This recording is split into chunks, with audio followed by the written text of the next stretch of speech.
Il était une fois une pauvre veuve, et elle avait un fils, Jack, et une vache, Belianka. La vache donnait du lait tous les matins, et la mère et le fils le vendaient au bazar, et c'était ainsi qu'ils vivaient. Mais une fois, Belianka n'a pas donné de lait, et il n'avait pas de nourriture.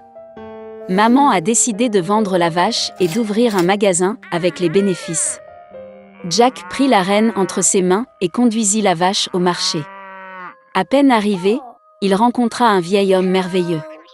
Il a dit qu'il aimerait échanger la vache de Jack contre des haricots. Et avec ces mots, il sortit une poignée de quelques haricots étranges de sa poche. Le vieil homme a dit que ces haricots étaient magiques. Ils doivent être plantés le soir et le matin, ils pousseront jusqu'au ciel même. Jack est devenu très intéressé et a accepté. Le garçon est rentré tôt. La mère était très en colère qu'il ait donné la vache laitière dans toute la région pour une poignée de haricots méchants. Mais Jack se souvint des paroles du vieil homme et décida qu'il n'y avait rien à faire, et planta les haricots dans la cour. Il monta dans son grenier, triste, et s'endormit. Le matin, Jack s'est réveillé et a vu quelque chose comme un grand arbre dans la cour. Et cela, il s'avère que ces haricots ont germé, et l'énorme tige a continué à pousser vers le haut jusqu'à ce qu'elle atteigne le ciel même. Jack a sauté sur la tige et a grimpé comme une échelle. Il a grimpé et est monté et grimpé, jusqu'à ce qu'il atteigne enfin le ciel. Là, il vit une route longue et large qui le conduisit à un immense château. Jack est allé à sa porte et a frappé. La porte s'ouvrit et une grande femme se tint sur le seuil. Bégayant de peur, le garçon a demandé quelque chose pour le petit déjeuner. La géante l'a laissé entrer, mais l'a averti de ne pas attirer l'attention de son mari, car c'est un cannibale. Elle a emmené Jack dans la cuisine. Mais avant qu'il n'ait eu le temps de manger la moitié de son petit déjeuner, soudain, toute la maison a tremblé des pas de quelqu'un. Le garçon ne fut pas surpris et sauta aussitôt dans le four. Et à ce moment précis, le cannibale est entré dans la pièce. Eh bien, il était aussi grand qu'une montagne. Le cannibale sortit 2 sacs d'or d'un énorme coffre et s'assit pour compter les pièces. Il compta et compta, finit par hocher la tête et se mit à ronfler. Puis Jack sortit lentement du four, se glissa devant le cannibale, attrapa un sac d'or et se précipita vers la tige de haricots. Il jeta le sac par terre, et il commença à descendre la tige de plus en plus bas, jusqu'à ce qu'il se retrouve enfin chez lui. Jack raconta à sa mère tout ce qui lui était arrivé, et lui tendit un sac d'or. Ils ont commencé à vivre de l'argent qui était dans le sac. Mais finalement le sac était vide, et Jack a décidé de tenter sa chance une fois de plus au sommet de la tige de haricots. Un beau matin, il se leva tôt et grimpa sur un haricot. La femme du mangeur d'hommes se tenait au seuil de l'immense château. Elle a dit qu'elle ne le laisserait pas entrer, car la dernière fois, son mari avait perdu un sac d'or. Mais tout de même, elle eut pitié du pauvre garçon et le laissa entrer dans le château. Soudain, les pas d'un géant se font entendre, et Jack se cache à nouveau dans la fournaise. Le cannibale est entré et a dit à sa femme d'apporter la poule qui pond les œufs d'or. La géante l'a apporté, et l'ogre a ordonné au poulet de pondre, et elle a pondu l'œuf d'or. Le géant heureux commença à hocher la tête et à ronfler. Puis Jack sortit du four, attrapa le poulet doré, et se précipita vers le haricot. Le garçon est rentré chez lui.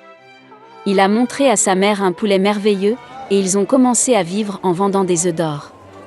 Mais bientôt il sembla à Jack que cela ne suffisait pas.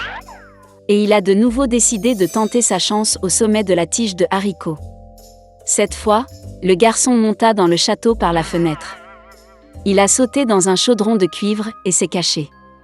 Le cannibale et sa femme sont entrés dans la pièce.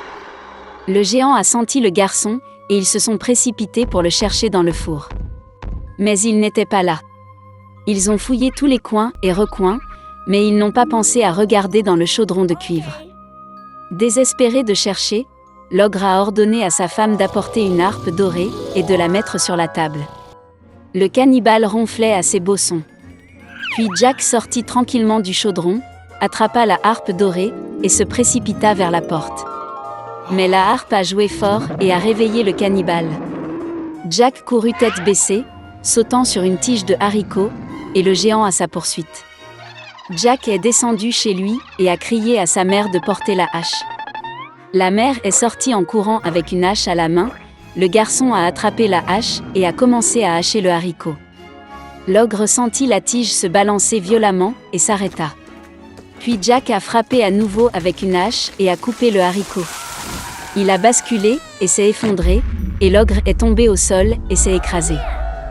Depuis ce jour, Jack et sa mère n'ont plus jamais connu la pauvreté. Mais le garçon était vraiment désolé qu'à cause de leur cupidité, ils aient presque payé de leur vie. Il a promis de ne plus jamais voler et de travailler dur pour le bien de la famille. Il était une fois une jolie petite fille. Elle était gentille avec tous ceux qui ne la voyaient que. Mais elle était la plus belle et la plus chère de toutes à sa grand-mère, qui ne savait pas quoi donner à sa petite fille bien-aimée. Une fois, elle lui a donné un chapeau de velours rouge. Et comme ce chapeau lui convenait très bien et qu'elle ne voulait rien porter d'autre, ils ont commencé à l'appeler le petit chaperon rouge. Une fois, sa mère a demandé à apporter un morceau de gâteau et une bouteille de vin à sa grand-mère. Comme elle est malade et faible, ce sera à son avantage. Elle a ordonné à ma mère de ne pas fuir la route, sinon elle tomberait et casserait la bouteille, puis grand-mère n'obtiendrait rien. Et quand elle vient chez sa grand-mère, pour qu'elle n'oublie pas de lui dire bonjour. Le petit chaperon rouge obéit, prit les cadeaux et partit. Et ma grand-mère habitait déjà derrière la forêt, à une demi-heure de marche du village. Et dès que le petit chaperon rouge est entré dans la forêt, elle a rencontré un loup. La fille, cependant, ne savait pas de quel genre de bête féroce il s'agissait et n'avait pas le moins du monde peur de lui. Elle l'a salué poliment. Le loup s'est également comporté très décemment, alors le petit chaperon rouge a dit au loup qu'elle apportait des cadeaux à sa grand-mère bien-aimée. Et pendant qu'elle racontait comment se rendre à la maison de la grand-mère, le loup se demanda comment il pouvait manger non seulement la vieille femme, mais aussi une jolie fille. Et puis le loup a pensé à montrer au petit chaperon rouge une immense prairie avec de belles fleurs. Le petit chaperon rouge, en regardant les nombreuses fleurs merveilleuses, a pensé que ce serait bien d'apporter à grand-mère un bouquet de fleurs fraîches, car cela lui plairait aussi. Oui, et s'est enfui de la route sur le côté et a commencé à cueillir des fleurs. Si elle cueille un peu une fleur, comme une autre lui fait signe, c'est encore mieux, et elle courra après. Et ainsi il est allé de plus en plus loin dans les profondeurs de la forêt. Et le loup a couru droit chez grand-mère et a frappé à la porte. Grand-mère a demandé qui était là. Et le loup répondit d'une voix mince que c'était le petit chaperon rouge qui apportait la tarte et le vin. La vieille femme crut et ordonna d'appuyer sur le loquet et d'entrer. Le loup a appuyé sur le loquet, la porte s'est ouverte et il a couru vers la hutte de sa grand-mère. Je me suis précipité vers le lit de ma grand-mère et l'ai avalé aussitôt. Puis il enfila la robe de sa grand-mère et sa casquette sur sa tête, se coucha et attendit. Pendant ce temps, le petit chaperon rouge a couru et couru après les fleurs, et quand elle en a eu autant qu'elle pouvait emporter, elle s'est de nouveau souvenue de sa grand-mère et est allée chez elle. Elle a été très surprise que la porte soit grande ouverte, et quand elle est entrée dans la pièce, elle a appelé sa grand-mère. Il n'y avait pas de réponse. La petite fille s'approcha du lit et vit, grand-mère mentait, et elle avait tiré sa casquette sur son nez, et cela semblait si étrange. Le petit chaperon rouge a demandé avec étonnement pourquoi grand-mère avait de si grandes oreilles. Et le loup a répondu d'une voix de grand-mère pour mieux entendre. Puis le petit chaperon rouge a demandé pourquoi grand-mère avait de si grands yeux. Pour mieux te voir, répondit le loup. Et les bras sont si grands qu'il est plus facile à saisir. Et quand le petit chaperon rouge a vu la bouche du loup, et lui a seulement demandé pourquoi grand-mère avait une si grande bouche si méchante, le loup s'est jeté sur elle en criant « Pour que je puisse te manger ». Et comment il a sauté dessous la couverture et a avalé la pauvre fille.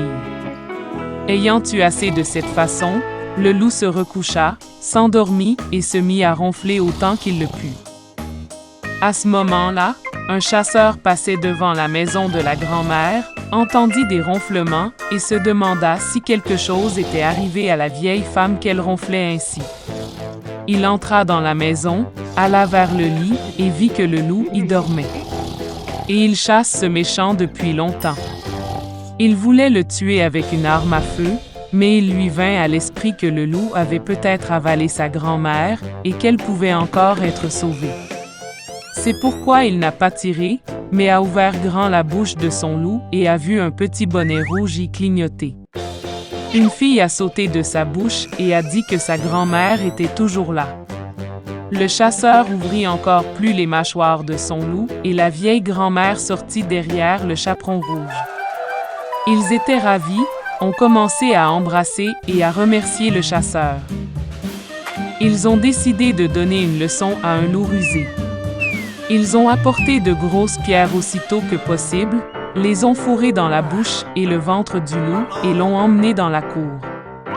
Et quand le loup s'est réveillé, il a vu le chasseur et était sur le point de s'échapper, mais ne pouvait pas supporter le fardeau des pierres et est tombé à terre.